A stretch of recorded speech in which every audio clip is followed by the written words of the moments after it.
Um, well, I'd like to start off with talking about how she mentioned that it would hurt the lower income families by, because it would remove them from the programs that help them currently.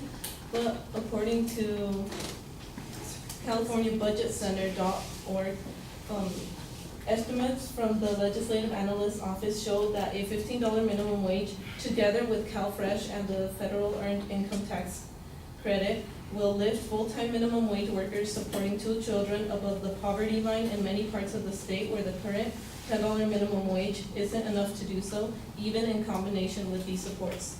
So currently the programs that are in place aren't helping families enough, and this $15 minimum wage is not meant to wipe out those programs or take the people off of those programs. It is meant to coordinate with those programs to help those families even more, and to amplify that help.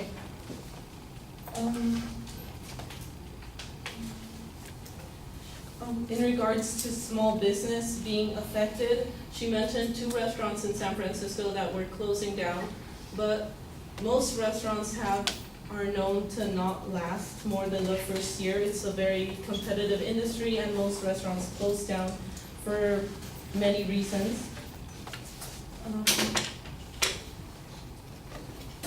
There are studies that show that most small businesses are paying more than minimum wage already, regardless of what the state has as the minimum wage. Economists at Goldman Sachs conducted a simple evaluation of the impact of these state minimum wage increases.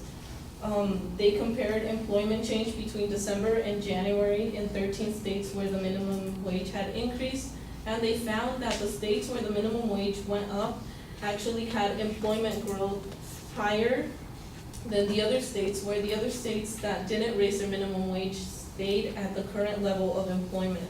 So there's evidence that shows that it would not help, it would not hurt employment, and it would actually help it.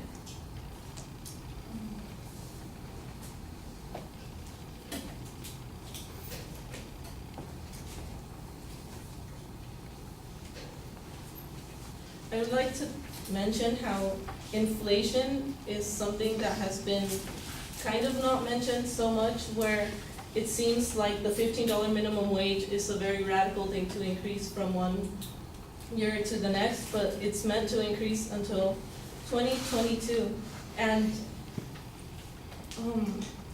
in total, at the end of the program, the actual increase over the 6 years is only about 30% after adjusting for the inflation costs that will go up every year. $15 by 2022 will simply restore the real value of the minimum wage has lost over the past century.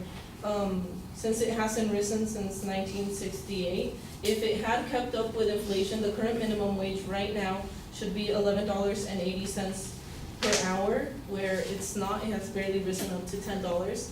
So it would really just be adjusting for the amount of inflation that has gone up. So mentioning that inflation would increase is kind of a moot point, because it's been doing so anyway, regardless of how far below it the minimum wage actually is.